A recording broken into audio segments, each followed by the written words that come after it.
तब के रानी बुढ़िया माई वन के आवे ना होंगाई जाता पीसे घर में गोटे ना पीस धरा बहनी धरा। हाँ बाला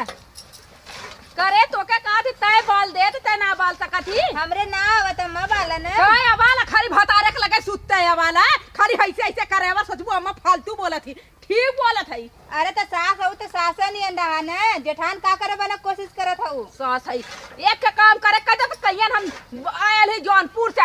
से आयल है तई कुछ कैले ना घरे बनौले खियौले है ना कुछ कैले है खाली सुतरी पलंगा तोड़ले है। 4 बहनिन में राली हम कुछ ना कैले ही अम्मा।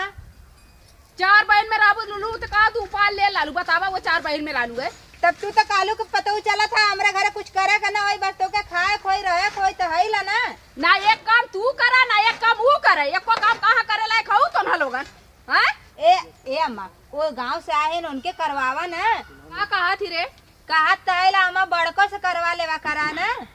तू आई के उखाड़ा था वो जवन ऊपरनी ऊपर भईनी जल्लू हमरे भाग लगा था। हां यार बैठा हम बैठा थक गनीला जानू कहा थिला ना हां कि बड़को से करवा लेवा करा का बड़कोस करवाए ले तू ना करे लायक हऊ ना ऊ करे लायक ना तू करे लायक हऊ सबके भार पड़ता है तो अपने बाप के कह दे कि दूठे नौकर भेज देते हैं हमारो गोड़ दबाउते तू खाना बना के देते हैं तो पैसा के दे तो हर बाप देते हैं जो सर्विस करत ना और के दे अरे तो हमार बाप सर्विस करतन अपने खातिर करतन कि तोह के पहुंचाइए का काली अरे ये काली अम्मा उन्हीं से कुल करवावल करा जानू हे रानी हो का अगर कहा जब ने जैसे कुकुरिया न कट कट कट कट कट कट लड़ाई अपने बजा लेनी वैसे लड़े लगी तो का फायदा अपन इज्जत आबरू अपने हाथे में पतवा 4 बात बोले तब वो छुपा ला बहनी तब इज्जत है नहीं तो ये हमहू कही जब झगड़ा होए अपने पटीदारी में काहे देखा कितनी तू पतवा रखवैया हम कहीं रख के दिखाए बिटिया के अरे एकर भैवा बपवा का और कटवा के बिटिया आ गेल भिखबांगावा कमाई ऐसन कुल लड़ियन ने लेकिन हमके सीलो बो जेतने ओके सीलो करो उतने रात और जवान जौने के ना कही जाला कहावत या उल्टा माफ करी सब जौने के गाड़ ना देख जौने के मुंह ना दे तोने गाड़ देखा कुरही के भतरा काटिन के सुना तोर पता ये ऐसे तू बिना पले से बैठल हो तेरे बाप का बपौती है नहीं हर है ई नहीं हर हो कहा थिला ने अम्मा हां तू इतनी नीक के हौ ने का बताए पता हुआ हऊ देखा बस गहना गुड़िया पहिर के घूमत रहा था हां आ जाना के हम देखा हमहू पहन लेला लेकिन तू काहे ना पहन ले हो हमार बेइज्जती कर थई रे नहीं अम्मा ई कहा थिला ने कि बड़को जौन रखले हन गहनवा ने ऊ लेके तू पहन ला सही का तीन तला झुमका ह हां एक काम कर तय चल लड़ अगर उदे देरेस ने पहले तय लात खाए जब कमजोर पड़ जा तब तक हम भाग जाबे अगर जबर पर भी तो हम ले लेबे देखा अम्मा ई तू बजावत हऊ अम्मा हम लात न खाबे जानू तू चला मांगा उनसे ओकरे बाद हम हूं ना तोरे तरफ से हैला ना हां वे कहा कहीं ना जरा चढ़ा देबू सिंगरसने में गिरत हम फैली अब गप दे नीचे वे हाल कैले हो अरे अम्मा जब तू फैलबो ना हम बटवारे खातिर तोरे पीछे रहा तू काहे चिंता कैले हो जैसे मालूम दा त हम लावा का ठोर्री है हम छिटा जब तो तू हमें कांच के बटोर लेबू नहीं त ओके का भैंसिया हगल ओके का कह जाला गोबर है कि हरनाय के बोका पेड़ झड़ गत हमें कांच के झौवा उठा ले हम गिरत हमर फैल जाय हतवा गोड़वा टूट जाई सुना अम्मा तू तो ढेर बोला था अब कहा थे जब तोके मारे दौड़िया ना तब उनकर झोटा पकड़ के दोनों जने मारल जाई ने हमने उनसे कोयर बलवाई जोन कानी हम बनारस के ना उनसे कोयर बलवाई अब करियन बाहर का दू लड़का मतारी बहनी पोतन का अपने भेज देली हम जाके हो केथुआ रे हां में का होला हाले में रहत रहनी हाले ना रे हां जमन पढ़ाई लड़कबा हॉस्टल में होटल में रहा ने अरे अम्मा हॉस्टल बोले जाला ओके होटल के लिए हां उहे होटल में रहा ने हमार पोतन पढ़त हम उ माई को काम ना करियन काव करियन अच्छा ये बताओ बहनी देखा दे सरसों हुआ देखा हमारा फर्दी सरसों उगा दे छिटले रहली फर्दी एक हमार बेटवा है एक हमार बेटवा हो के का बताई बड़का ऊ तो इतना काला मेहरी के बात पूरा सुने वही अगर हम ओके जब भी बोले वही चूल्हे घुसुरत पौले है जब भी बोले घरवे में सुना पहले उ मेहर बसुआ ना हुवन भैया जब देखा तब मेहररुआ के बात सुनत रहना तोहार कब सुनबे ना कइले हुवन सही बहनी काहे को 9 महीना ले उठल बैठल इन हम तो ज्यादा थऊ ने बतावा जान है कि 9 महीना तू लेके ढोइलू अब मेहर आई तब मेहरी वाला हो गई ना अंगुरिया वाले मोबाइल से हम हो औले आई ना के का बोल जाला जौन लोडिंग वाला वैसे हो ले इंटरनेट से डाउनलोड कइले रहलू का अगर हमार लड़का रहतन अगर हमार कदर रहा तो कहतन हे माई तो से एक धोती एक रोटी मतलब तू बैठल ला मतारी ऊ अगर लत मरुआ कमाए के लेके आया ऐसे लेके जाई ला हो। अरे हमारे बुढ़ऊ अरे रेरी मारे हरे हे रे हे भी कमाई हरे हे जोतिया चोटिया ऐसे बोला मैं टोटिया कह के हाउ हमारे जवन लाल हम रमेशवा सीमा हो कहाँ गली हम 12 बजे रतिया सुनी ला तुम्हें का लगल हमार बुढ़ऊ ना है हमारे नींद थोड़ी ना मिल हम तो सुनी ला उन्हें का बतियावत रहने हां हमार बने बने बुराई कुल करे ने ए सुन एक दिन हमहू सुन ले रही ना कहत रहना है ना बुढ़िया के एक दिन ना कुछ देख खत्म कर दा कहानी सही में हां अब वो करे हाथे के एक चीज ना करना अपने बेटवा खाते तोरो आते ना खाबी तू मत समझे। ए अम्मा हम जानत हूं ना हम सहार कहला हमें कुल ना कहले हिला ना हम सहार के तो रूट ते जरे पता लगा ढेर मिठाई की रौना पड़ाला पता लगे उससे पहले तो ही हमें चल जाब हम तक घटे उतम चाहते है कहा कुछ ना अम्मा ही कहत ला ना वो कोयर ना बारा थे ना उनसे कोयर बलियान देखेगा जल्दी बना के निकल ले जल्दी बना के निकल वही लगा था घरवा में नहीं सुत्ता ना जागत हो बना के नहीं करे जाए दे ने अब आई ओकर कल आई रुका ई काथी रे सही काथी बहुत रजवाड़ा भले उ बनारस के आइले थे बहुत बड़ा उपा ले कोई भतारे के लेके चूल घुसवा के हमार बेटौगा मेहर पास ऐसा लगा था हमारे बेटौगा को टोना कह देली का कह जाला रे अपने बस में कर ले ले आज उनसे कोयर बलवाई करवाई बड़ी धन्ने से के ना है बहुत अमीर घरे का बाप देला खटिया मचिया मन गोड़ा हइया ना कंचो दवाई पाव भर मीठा झपिया ना मौसर भर बतियाई उहो तो ओहू के काबिल ताहर बेटा हुआ ना भूजल है निकोलल नहीं ई सोच ले है तो हमारे इसराइल के गाड़ी हरदी लगल है रड़ुआ मर जइतन आइले बेटा बहुत बढ़िया सुंदर पैदा कैले आइले एको पौवा मीठा के काबिल ताहर बेटा हुआ ना रहल है। अच्छा ए रामलाल हुमाई बैठ के बरबरा तू सोता से बकचोदिया बुढ़िया ए बकचोदी हरे बुढ़िया अब तो के बना दे आज खाए तोर बाप मरल का बनाइया वन के ने लथ मार के ने हो भगवान के से खींच के लेके आइ चुलिया बरवाई अब आप जई तो मर बाऊ तो हम बुलाओ थ ना गोड़ देवा बाते जईबू तो तोहर से तो सुहाग रातो मना लेही हमार बाबू जई तू कहे ना माई ए ना कुकुरिया रहता इन खाना खइयन बुढ़ाई में ज्यादा सेठिया गइले का बरबरा थी रे कानी का बरबरा थी तोरे माई के फोन का मशीन फिट का हमेशा बरबराइल करनी अरे तो बतारी है पुरनिया आदमी देखा कुछ बोलबे करलन तो का पुरनिया आदमी तो काल दम दिमागवा हैंग कर गला का ट्रैक्टर में खा नियत दिन में बोलनी केथा बजे बोलनी माई तारो तो जाए तो माइक बोला था तू तो शांत हऊ हां हम शांत रहे जिंदगी भर माई के शांत करवाए माई के मत शांत करवाए ना। अरे भाई देखा तो हर दिमाग बुद्धि सही हो अब उनका दिमाग हैंग कर गल ना पुरनिया है ना कई गल होत का करबू हां पुरनिया ओन है ना और पुरनिया है ना हम जवान है हम 16 साल के लवंडी हैला अरे भाई तो तू जवान हैया हो रानी जवान हैया हैला राजा त ऐसा ना त अपने माई के कहदा ना सुधार जा और सुधारा के मौका देथे या नहीं त फिर समझ ले लात मार के चलू जा नहीं ऐसा जिन करा रड़ुआ रह जे कोनो पूछबो ना ई आलूआ काटा थे का करबू हलवा काट के तार माई चोखा बना कली ना चोखा ना ऐसा ना तड़का दे के बाद खाना से धुआं निकल ए बाबूजी हमके खाना दा अब इनका देख रहा है कि फरसा होगा सब अब भाई खाना बनल ला बेटी तब ले आई गेलू तू खाना मांगा मुंह में भाई हमरा त कैसा हमरे माई के बरबर कैले है यही के मारे तो समझावत भाभी और भाभी नहीं रहा ठीक है खाना था तो हूं ननद भी मत रहल करा और अपने माई के मना कर दऊ सास है ना तो हमर माई बना के कोशिश मत कर लड़ ना लड़ प्रीतिया ये रहनी ए प्रीतिया का नहीं लड़ा त लड़ भतरा काटी से लड़ अच्छा अपने बेटौआ के करिया ला अपने बेटौआ के खा जा ना खा के तब मनबू। अच्छा ये बतावा माई के अगर हमारे बुद्धि रहल हो तो वो भातरा काटी तो है कहा हां तो अपने बेटौआ गरियावत तो है वहाँ माई के गरियावत है ना? हां हमार भतरा मर जइते ना उनके भतरा के चुली चढ़ा के आ चले बे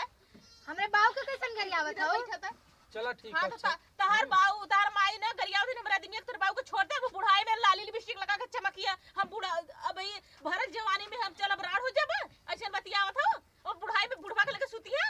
उनका लाश अरे शर्म सुन ना ए लगता सुन हे सुबह ए भैया का कितना तो ही ये बोले बोले नहीं रे ऊ का बोले थे तो हम आवत नहीं ना देखत है चला चला उनका बेटवा हमार मतारी आई तो हमारो ससुर है ना मुआइब तो का भइल हम मुआइब तो का भइल बताओ तू पहले ससुर के मुंह भी तो ना चली काहे लेकिन ना बेटवा चली? के मुंह तो चली कहां रंजना है आ सही काथी रंजनवा ने भिखारी घरे खरे हाँ मैं एकदम सही कहा था मारे कुजाते घरे के आई गई देखला काऊ बोला थे देखला जाए तो तू रहने के बोला था बोला बता बोला पूछा तो कर बात बताओ क्या बोलाई वो का दिन में कुजाते तार माई तो माई तारे के जन हम नानी है और बाऊ के मेहर में भाई के के रंजनवा बोलाई हां बोलावा ए भैया कह दे कोयर बाले रमला लोग माई कोयर न बाली निकालो के घरे में से ना घरे में से निकाल देबे हम चल हम तो के सिखा दे नहीं कौन ना अरे हम हाई ना रे चल घरे में से निकाल देब हम हमरे ना आवल अरे हम सिखा दे करबू तो आ जाए हमरे कोर बाले आई चला धीरे धीरे हम बता देब ना। नहीं आई चल नहीं, आ चल जाए। हे चल नहीं हमरे ना चल हम बताई ना कैसे बात चला। चल चल चल हम कौन ना तब पालो ते भी ठीक था बनाना खाना था। आज हम इनसे देखा धीरे धीरे बाहर काम सिखवाई। हां चल करवाई दे, हम भुजिया रोटी बना के रखले हई,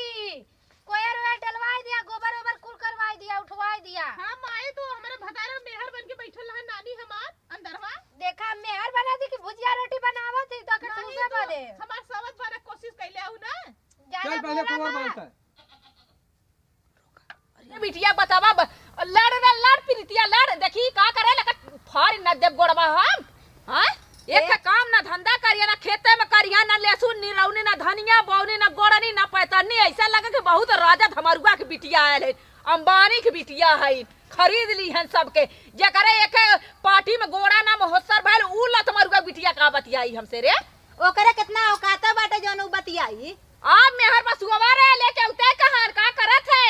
हमार बेटवा है, जानू हमार बेटवा है, जब देखा तब चफलत रहा ना। हमार बेटवा है, ये हमें भूजा भी ना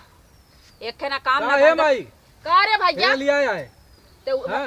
उधर हो रे जेठौ तो ना उधर उधर बैठ बैठ बैठ। हम ये लिया आए। बता भैया हां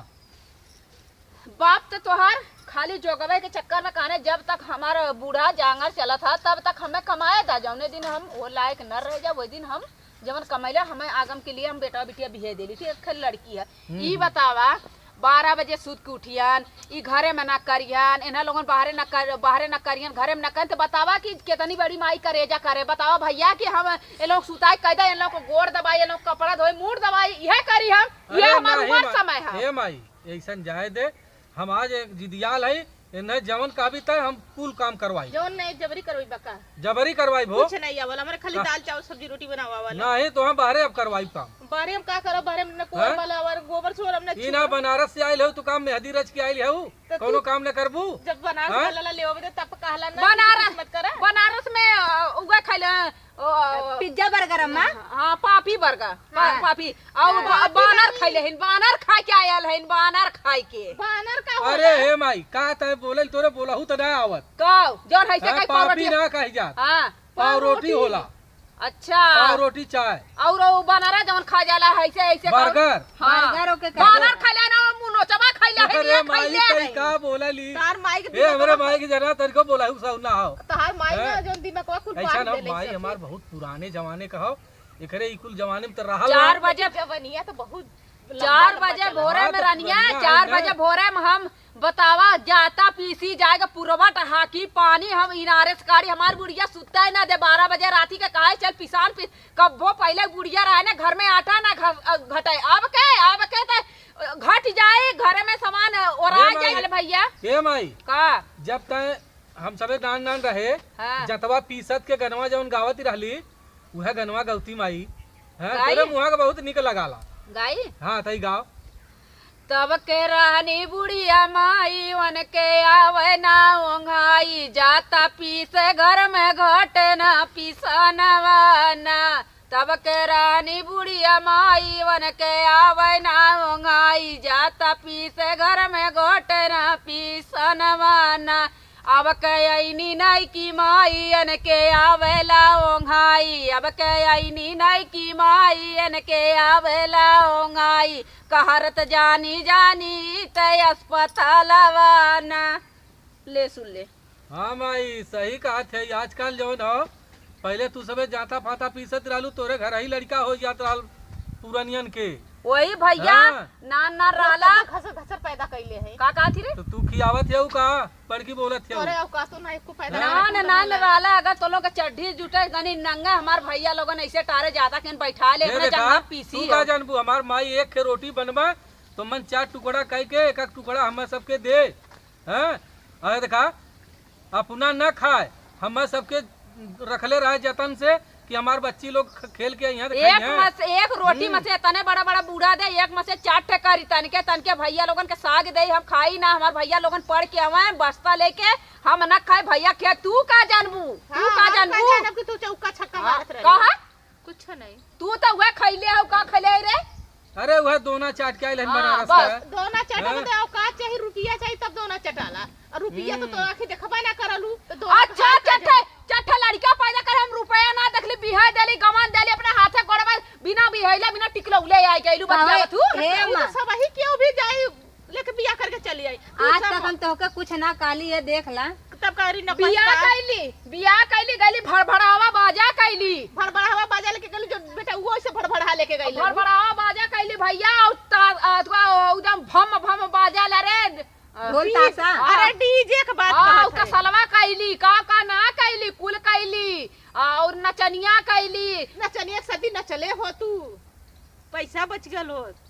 देख तोर माई बिना बिना पैसा के कुल भल रहा आई लो जौन सिखावे कुछ न कइले हाँ? झुलावत त हाउ झुलावत हाँ। के करे बाप के कमाई झुलावत बेटा कमा के देला तो बेटा उगा हम 9 महीना लेके ढोले लेके रहे हम पैदा कैले सही बोले 1 रुपया देला कबो सही बोले के हमके कमा केकर हां रे ये केकर पहले कोनो पता रे पहले अरवा के का काले सो अरे नहीं हरे के नहीं हरे के चल कोई नहीं हरे बात के। ए अम्मा का? ई कहा थे ना हाँ। ई अरवा के यरवा के हाँ ऐसन बात ना कहत है हमर नैहरवा आरे पूरा ना वही खाली अरवा का मतलब यार मतलब होला का रे अरे जौने के प्यार कैल जाला तू ना समझ अरे तो हम अब झगड़ा लगावत हऊ अब देखा यारेपुर हो वहीं बगलिया हाँ, हाँ वही- पुरपुर के लगवा यारेपुर अच्छा वही हमार नैहर हाँ। ना तो के पता का चल कोई चल अच्छा बहुत बतियालू चला कोर बाल चल कोई बात ना बाले अरे वाला। सुना आ पहले कोई बात उठ रे बनारस कहू ना हाँ तई है खाना हाँ इन्हें सबके आप दिखा दे हाँ हाँ। कोर वाला था कोवर बालत हो मजबूत बहुत हो और रे लड़ल जिन करा नहीं जाई पटक पाली दे ना? हाँ हाँ चला चला चला चला चला चल रंजना धरा चलो धरा होता हटा बुढ़ा मकले बाल के दिखा दे फटा हटा हटा हटा हटा हां हां ये हटा हटा चल चल धरा कितना करी चल धरा हाँ धरावा एकदम चापे है ला चला बाला अरे हमारी माई तो उल्टे बालत ये हरे हे रड़वा कहां गल ले हे मेहर पसुआ बा चल सही बढ़िया बाल है ना ए बेटा का हो रे भाई बाहरे आई गया का भाल वो देख रे अरे ए उल्टे पगली रे ई का बालत ही रे कोवर बालत है, ऐसा है भैया कब इसे मशीन ना देखले आई का है बाल के दिखावा हाँ? बाल के दिखावा ई अब मतलब एक सुन पहले। का गड़ सवाहना था ये ऐसे ही देख। ना बालो सुन पहले हां ई मशीन ऐसे बलबी ना दिखाई तो कितना हम बताए कैसे बाल अरे हम बतावत ना ना ना ऐसे ऐसे पकड़ दिखा दिखा ऐसे बाल ऐसे दिखा दिखा दिखा ऐसे दिखा ए अम्मा हे कुल गोरो बाहरे आई बहरे फेंका था ये खड़ा होते बहरे फेंका हट अरे कैसे तो करी जाई कहाँ हां जब जब तक उनको बाहरे निकाला था तो जाई कहाँ अंदर सुन सुन पहले ऐसे सुन पकड़ ले सुन ऐसे अब देख हम ये बताओ आओ रे हां देख हम बताओ थी कैसे कोर बाल जाए ये हर के जब डोलाइबू हर के तो उल्टे डोलाई जाई हां ई गणसा हर के रह चाहिए हर के आई हाँ। तब कोवर काटी ये दिखाई इसे एकर गांव हाँ? इधर रहा चाहे मुंह उधर कर हाँ के रहा के चाहे वहर रह चाहिए हां कभो बनारस में तो देखलू ना मशीन हाँ चल बाल बाल अब ऐसा सीधा ऐसे नहीं ऐसे अरे वैसे ऐसे ऐसा सीधा कहीं ऐसे? हाँ बाल देखिए बाल ऐसे हाँ बाल ऐसे हाँ हाँ अब ये माई बाल लेते हो रे ते गप एकदम लेट हुआ पागल ना ये देखा बहुत बढ़िया बाल लेते हो ते और कतु का सुतला हाँ? में नहीं आई देखला हमार भाई हाँ, को हाँ। दूध पियोले हैं हाँ बस सही में करा, माई बस बाल करा, पूरा बस चटौले हैं। करा, बला बस बस बस बस का बोल अरे अब भैया। तू कह लेबू अब तू कह अच्छा लेबू हाँ? बेटी बेटा हुआ के ए भैया हाँ? जो देखो बात सूरज वा जाते तनी चल जो ठीक है जाती माई जाई के समझा के जाए हाँ माई अरे। समझा दे अब ते दोनों बेला कोयर बल भी काम करबे तो ते औरम खेत हम ना को असर बाल के मालिक कोयर सोए तो हर बाप बलियान मरल का हम अपने आदमी के देख के बाल दली रहे तो एको ना बाल अभी सोच ले है का करबी ते उनके दिखा देली कि कोवर हमरे बाल आवाला आ लो है एको कोवर बाल तू का कोवर देखाओ बाल की देखाओ तोरा एक हम करवैया को पूछ हई कुछ ना हिला तू कब करवैया के कहू नानी हो कि माई बोले, हो कि मेहर हो अच्छा ये बतावा हम ढेर लेके आए हम तो कुछ न करब का लेके आई लो काहे ना बेड ले आइलो तू सुता था गाड़ी ले आइलो तार आदमी चढ़ा था फ्रिज ले लो तू यूज कर दो सोफा ले लो तू बैठे तो हम का ए अम्मा पनिया ना पीते ले जा घरवा में ना हम पनिया ना पी तो अपने बाप का दोनी निकाले लुका पनिया के हां खरवा ना खा बुढ़ाऊ का बुढ़वा जिया था तो हमार बपुआ जियत था बुढ़वा जिया था बुढ़वा फेरम जिन परा बुढ़वा जिया था ठीक है बुढ़वा फेरम जिन परा हमारा बपुआ जियत है यही के कदम ने बाबू के चाहे दोनी निकाले ए, चाहे जवंची निकाले हमारे देखा अम्मा ई बहुत ज्यादा बोला थी हमरे बाबू तो ये के कम बोला था इनका एक काम कर हां एक लिया क्या नलका हमारा बीपी बढ़त इधर लेके आओ चला हो चला एक मारा देती कंचोदी के ई कंचोदी मारा कम से कम खटिया तो छोड़ा दी ए तोर माई मर जा रे ए फतारा काटी कैसे कहा थी रे हम मशीन फिट कर दे रहन का जल्दी जल्दी कर ले नहीं तो फिर दुनिया ठीक करा दी माई ठीक करा थी ये तेरे लाड़ जोटा कबार के मारे के चाहिए तो बस लड़त है का करी जल्दी जल्दी कर ले है हमारे किस्मत में रह गला दूध जाने के रहते दुखाए है तो कटाई गल बा का बताई करे के त ना कहत बा लेकिन करे के पड़त बा करे बहनी चाय बर्तन माजा थी रख बर्तन रख इधर बैठ रख बर्तन लिया कर है लंदन में ई ते और छहर बाजिया माई देख घा लग गल अरे हमारे बिटिया घाव लग गई हो हमारी माई चला बैठा बोला आई गेली जैसे ना था ना भैंस गोरु घिसरावत हो हमके खथार भैंस उधर चिल्ला के को हे कपार माई खइले है तो उल्टे को से तू हमारे बिटिया के बर्तन माजे में हाथ कट गयल तहार बिटिया बिटिया इन हमहू के होगे बिटिया तहार बिटिया सोने के इनका हम मट्टी कही का नहीं अरे मैं तोहू सुख कह के आला सरकारी नौकरी वाले का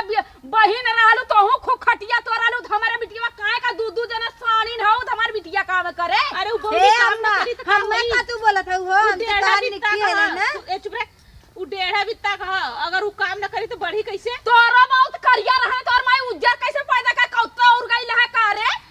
करिया के गोर मेहरारू मिलबा करू जो हमार माई गोर है ना तनी जोरिया नियर हमार बिटिया कवन का दे तो जवान की रौना ढोला पर है तो सुना जहाँ खड़ी हो जाला जैसे जनाला ना खाली दतवा लौकाला सोच ले माई सोच ले अन्हार हो जाला दे दीदी, इतना अन्हार हो बोलो कि जाला। नारा में देखला तो देखला बना देखला चमकत है माई बिटिया जैसे जरा तो भूजल हो निकोला हमार बात सुन हम और हमार बुढ़ऊ लड़त रानी ये प्रीतिया हमारे पेटे में रहा दोनों मिला ये से लड़ले की झौस गइल त का करियो मन हम हाँ तो ये बुढ़वा इतना लड़ाई लड़ले तो से कुश्ती न रात दिन ना कि हो सकला मतलब खुनवा जर गल ऐसे बेचारी एकदम करिए जितना लोला चलाला एक ना सब सामान लेके नहीं ना ट्रैक्टर बोलाऊ ना पिकअप बोलाऊ ना रमला लाऊ कंचोदाऊ कहा कि हे समधिन भेज दा हम घोड़ा दे भाई एक घंटा हमार दिल का देले रे भिखरिया मामा घोड़ा ले लायक तोहर मुंहबा तोरे बेटा हुआ का मुंहबा के घोड़ा पर चढ़ी तार बेटा हमारे बेटा बेटा- हुआ साइकिल के औकात ना घोड़ा पर चढ़ा के क्या हमारे बेटा का ना 36 रिश्ता आवत रहा लेकिन 36 टारत गई तोरे घरे जाके फंस गईली किस्मत फूटी गई ला ऐसे टारत गइलू कुल लगले बगले अपने आप टारत गई ना काकी उनको सच्चाई जौन बावन खरे मुंह मरले हन ना कुल जान जइतन हम दूरी के रहले तो सोचलू कि शहरी हो के पता न चली के जब सहरी जाऊर उमड़ बाची रही होनी बाची रही होनी मार बाजार में चाट ए रे चाटा के औकात चाहिए ए रमेशबा करा बगैचा देख भैंसिया गरमान के कारण लेके जो के दे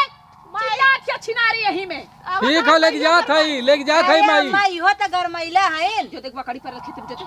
हीरे का बोला हीरे सही है तो बोला थिला तई बता का बोला भैंसिया से तो तोहू तो गरमाइल बाऊ देखे जे तार दिमागवा गरम बा हम ना करी तू गरम भइल ए अम्मा तो इधर इधर आत रे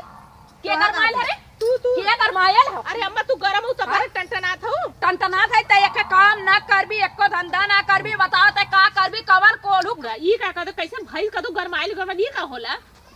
ओइसे तोसे ओसे ना मतलब ठीक अब ओकर वजह कला वजह हम बतल तब हम कुछ जाना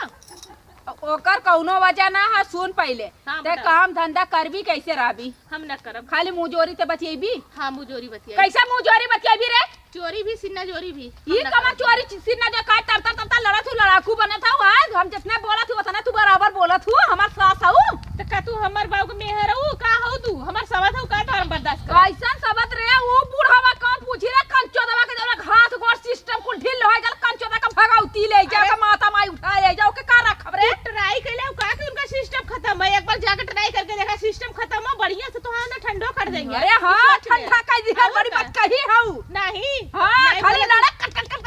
लड़ा अटीदार पटीदार देखा जब कुल देखा मजा ले पतवा रखले हमरा दूसरा सानीन भैया पाई गली सानीन जैसे तू का है कहे अम्मा? का तू बोलत हो जब देखा तब कैसे दूठा वो नहीं को बोला कराना तू तो अरे तू भतार काटा अलग से हऊ तो हूं हमारे हऊ ने तू ना सुनबू तो हूं दे 7-8 बजे पलंगा तोड़ाइलू सुतवैया पहुंच भाई पहले रहू से हम 10:30 बजे सो के उठब तो हर मर्जी जवन करे के ए कर दीदी हम तो 12 बजे उठब देखी अब भगना का करल सुबह शाम के हम 9 बजे अपने रूम में हल जा कैसन नवे बजे रे हां आय आय आय आय अरे हमारी मां अरे मारा दीदी और मारा कहां गई रे अम्मा का है मारा तू खड़ी ना करबो कौन धन्ना से के घरे गल बैठ रे खपतैया कौन धन्ना से के कैसे अरे हमारे छोड़ा रे ऐसे ले अरे ज्यादा हवा दीदी ए छोड़ दे अरे मम्मी ले कहे फिर भगना हम का काटे था वो मर जी ई बुढ़िया हर जइया ने हमें चिचोर के कनिका हमें चिचोरी ने ओए हो मारा इतना बुढ़ाई ना गई इतना बुढ़ाई ना गई इतना बुढ़ाई गई रे अरे यार रंजनवा बहुत मरलू तू ए दीदी जा मरबू अरे भाई को मार काम लगे तो बुढ़िया मत ये बाली बुढ़ाई अम्मा जा अरे अम्मा का मार नहीं ते तना बुढ़ाईली कोई मरवाली बहुत बहुत बुढ़ियारी रहली रे एक्शन। देखिए नाने शांत भइलिन कि नहीं। आज न सबके देखी तो का होला का बल्ले माई हाँ? का भयल का भयल अरे रामलालवा का माई मार देले सो मैया अरे पहले चुप मार के बताइबू का भयल कि खाली रबललवा के माई चिल्लाती हूँ। करे खंचो दबा तोर में हरिया मल्ले करे त कहे न मारुआ भड़ुआ काहे सुनता ना रे मतारे काहे मल्ला से का कहले रहली अरे हमार भैया हमको हंसी मल्ले काली काबले मैं मरल हे अम्मा तो हम तो? बहुत मार देहस ने बहुत मार कहां तू रहलू तब जब मारा दी रहल त अरे हम तो अम्मा धाय के काट लीन हम तो छोड़ैता रहली इनके अच्छा हां ए भैया हां बहुत हम बहुत के कसम से हम तुहे पलली पोसली एक काम करे यही तीर मोहानी हमें घाटे फूकी दा हमार अरे बुढ़ावा दिया रे तो फूक गई। बुढ़ावा चुमार माई चुमार है देख अब भगा उती ले जा ये बुढ़ावा कंचो दबा गया तीर नहाए का गला रे कुंभ के मेला में हां वे कुंभ के मेला में गया टेंट लगा के भगा उती ले जा ऐसा ऐसा लड़का पैदा करे मेरा रुक सूरत बन जायद अम्मा चुप रहा तू तो गलती कर अम्मा देखा तार माई हम बहुत मरली ना माई मल्ले से कि तू मल्लू है तार माई हैं? पटक पटक के मरली में पूरा बारू पार लो माई रोवत है तू हंसत की आवत है तार माई नौटंकी बात है ना चुप अच्छा माई के सुन दे माई के सुनबे हराम ज्यादा नहीं तो बहुत झगड़ा करेलू हैं हमार अरे कादे शराबी नहीं रे हैं ता अपने माई के चलो भैया हम काज करे ते सही शराबी ना बात हइया पकड़े दी हइया पकड़ ली नहीं सही कहली है तारे में मरा भैया अरे माई तय मार के तो खुदा रोवत है आयो मैया मार मारा मारा एकदम भाग गए मार ऐसे मार भाई अपने हमके मरवा ई ना तो तय कायदे से ना रहा हम चल जा कायदे से कहे ना रहा ए रंजनवा ए रंजनवा का अम्मा हां हमके ले जा हमें ले जा कच कच है जहां रजिस्ट्री होले वहां ले चल हमें कच कच हां जहां लिखा पढ़ी होला सरबत हम लिख दे तो के कचहरी होला माई कचहरी ए बुढ़िया कच कच ना हो देख रे मसे कह रे कायदे से राती कह दे हां कायदे से राती कह दे कह रे अम्मा, हां अम्मा, कायदे से कहे ना बुढ़िया मरवाई दे रहा हम सब्जी रोटी खाए कमजोरी मुंह नोचवा खाए के भतरा काठी मारे तेरे मरते कर है भड़ुआ मैं तो रे कायदे मारू कायदे से मारे हम आई सुना हां अपने माई के लेकर हम चठी नहीं आज कौन हम इबे करब सुन पहले नहीं हम ना रहब सुन पहले हम रहबे ना करब काहे नमाजी पहले करेली तार माई करनी हमरे हाँ? ना कोर बाला कहां स्कोर बाला तार माई में पटक तोके पटक मारत है तोके सिखाई क्या लेना कैसे बाल जाला झूठा सिखा हाँ? हम तो कोर भरनी लौकते चुप रहा अम्मा चुप रहा नौटंकी अरे तो हैया इच्छा हर बात जो अच्छा यहाँ से हट तो आवा आवा तुम्हार भाई ओके मारे हैं बहुत हे, हे, अरे तू जतना मरला भैया ने बहुत मारे हैं बहुत मल्ला ने गाड़ी स्टार्ट कर अपन परपरहिया स्टार्ट कर पुकिया लेके रब ललवा कंचो दबा के कंचो दबा भिखरिया जवान हमारे बाबा था भिखरिया घरे लेके चल इना नियमा को छोड़ हम तोर स्टैंडर लड़की से करवाई स्टैंडर लड़की से चल दूसरा बिया कराई हां हमारे बस छोड़ दियो के चला अम्मा चुमार समय हां जो अरे मोर माई तो बहुत वजन हो अम्मा बड़ा उम्मीद से पल्ले रहली रे मैया अब मैं लगा था कि मेहरारू और मतारी के झगड़ा में हम एकदम व्यर्थ हो जाब हम कौनो ओरी के न रहा हाँ हम चलती कौनो ओरी भाग जाब